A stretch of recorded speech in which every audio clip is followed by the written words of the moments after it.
Golongan-golongan Wahabi, golongan-golongan Mujassimah, okay, ada tengok bulat ini senang nampak. Golongan-golongan Mujassimah beranggapan Tuhan itu di luar daripada arash, luar daripada alam. Ni arash ni bulatan ni besar ni. Ini arash. Lapisan yang terakhir, yang paling tinggi.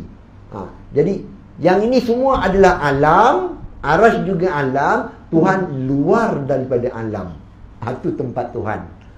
Ini pandangan golongan-golongan Wahabi. Pening. Katakan Ar-Rahmanu 'ala al-istawa. Tuhan bernama Rahman istiwa di atas arash, bukan bertempat di atas arash.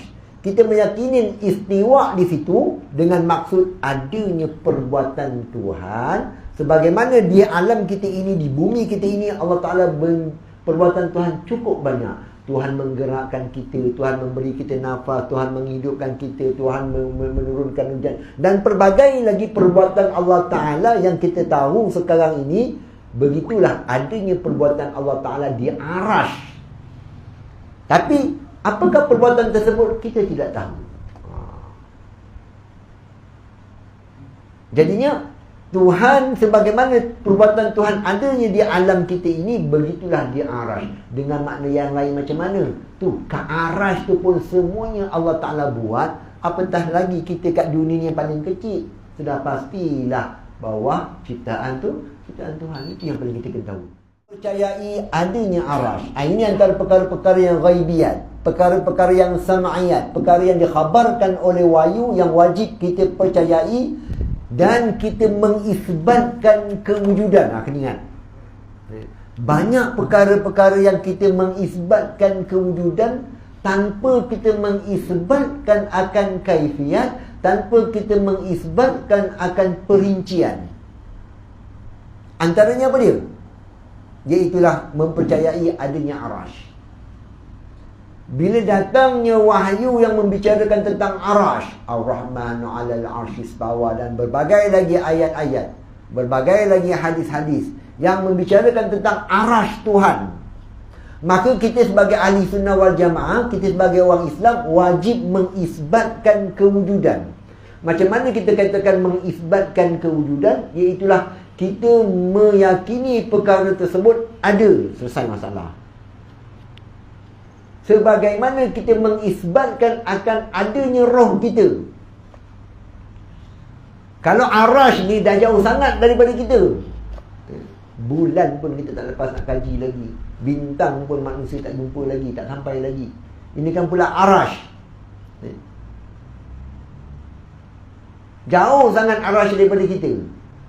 Roh kita, yang diri kita pun, yang kita sendiri dapat rasa pun, kita tak tahu hakikat dia, tak tahu kaifiat dia, tak tahu dia penelitian dia, dia pendetilan dia. Macam mana roh, tak tahu. Tapi kita mengisbatkan akan kewujudan. Jadinya Allah Ta'ala wahyu syarak mengkhabarkan kepada kita akan adanya wujudnya arash, maka wajib kita mengisbatkan kewujudan. Isbatkan kewujudan. Tanpa wajib kita mengetahuikan akan penafsilannya, penghuraiannya secara halus, secara terperinci. Jadinya arash iaitulah suatu benda makhluk. Arash ni bukannya roh kita. Arash ini ialah makhluk Tuhan. Bila kita katakan makhluk, apa dia? Ciptaan Tuhan yang dijadikan dia punya tabi'inya, dia punya jenis dia daripada nur, daripada cahaya. Bila kita katakan arash itu diciptakan daripada cahaya, jangan kita duk bayangkan kepala otak kita ni cahaya lampu, cahaya matahari. Bukan begitu. Bila kita katakan cahaya, diri, hakikat cahaya itu sendiri pun kita tak tahu bagaimana. Yang kita faham cahaya itu ialah makna yang ada pada cahaya itu ialah jelas, nyata, terang. Itu kita faham. Kalau kita faham cahaya dengan maksud fizik yang boleh dikaji oleh sains, bukan itu maksudnya. Jadi apakah hakikat arash yang diciptakan daripada cahaya-cahaya itu macam mana? Pun kita tidak tahu akan hakikat nur tersebut. Bukan maksud nur cahaya yang boleh yang kita saintis kaji tu, bukan tu. Yang mana arash ini terletak di tempat yang tinggi dan mulia. Dia paling tinggi sekali arash. Jadinya kalau kita buat tingkatan bumi, planet-planet yang 7, kemudian langit pertama sampailah tuan-tuan atas sekali barulah arash yang tertinggi sekali. Macam manakah bentuk arash tersebut? Pelbagai pandangan. Ada yang menentukan bentuk kubah, merah, kubatan, begitu. Ada yang beranggapan, yang berpandangan bahawasanya arash itu muhit dengan maksud dia meliputi segala alam ini. Meliputi macam mana? Ni bumi. Kemudian bumi itu yang kecil ini dikelilingi dengan planet-planet. Kemudian jauh lagi ada lagi planet-planet, yang mana planet-planet itu merupakan gabungan 7. Macam mana dia kita sekarang ni, gabungan planet-planet tadi satu bintang. Jauh sikit gabungan-gabungan planet-planet satu bintang. Jadi berjuta-juta bintang. Juta-juta bintang ini sebenarnya dalam satu galaksi. Satu galaksi ni kita keluar daripada galaksi, rupanya ada galaksi yang lain. Bukan satu, berjuta-juta galaksi. Itu sebagian pandangan. Kemudian berjuta-juta galaksi ini masih lagi di alam, di langit dunia. Berapa jauh tu, berapa luas tu. Selepas daripada langit pertama, jarak antara langit pertama dengan langit yang kedua bagaikan cincin. Jadi langit pertama tu bagaikan cincin di padang Sahara, di gurun yang luas. Jadi barulah nisbah kepada langit kedua. Langit kedua pula bagaikan cincin bagi langit yang ketiga, kecilnya tadi. Makin luas. Diakhiri dengan meliputi oleh arash. Arash itulah yang meliputi segala-galanya. Jadinya golongan-golongan Wahabi, golongan-golongan Mujassimah, ada tengok bulat ini senang nampak. Golongan-golongan Mujassimah beranggapan Tuhan itu di luar daripada arash, luar daripada alam. Ni arash ni bulatan ni besar ni. Ini arash. Lapisan yang terakhir, yang paling tinggi. Jadi yang ini semua adalah alam, arash juga alam, Tuhan luar daripada alam. Itu tempat Tuhan. Ini pandangan golongan-golongan Wahabi. Pening kepada kita.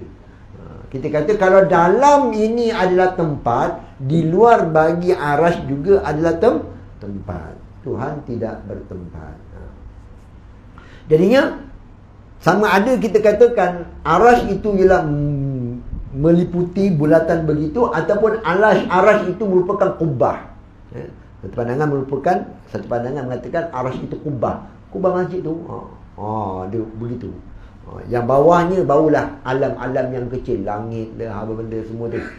Jadi ini secara tafsir, tak wajib kita ketahui perkara tersebut.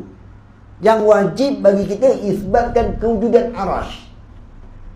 Makna arash tu kita isbatkan juga faham, iaitulah luasnya, besarnya, tingginya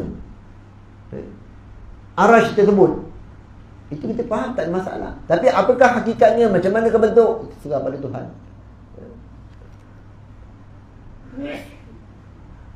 Macam mana tak hidung kau terjadi pun kau tak sempat nak kaji. Jauh now nak kaji. Tak sedar berkeping-keping kau kurit.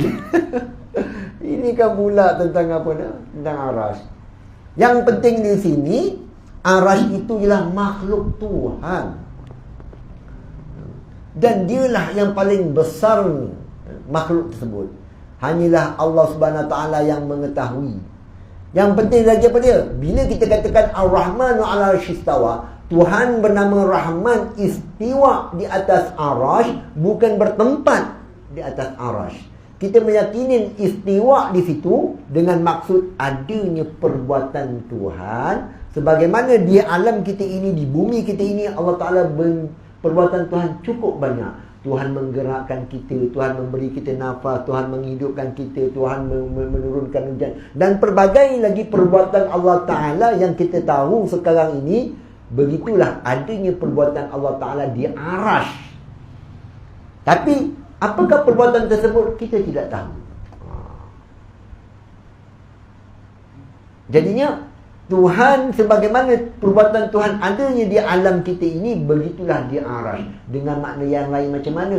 Tu, ke Arash tu pun semuanya Allah Ta'ala buat. Apatah lagi kita kat dunia yang paling kecil. Sudah pastilah bahawa ciptaan tu, ciptaan Tuhan. Itu yang paling kita kena tahu.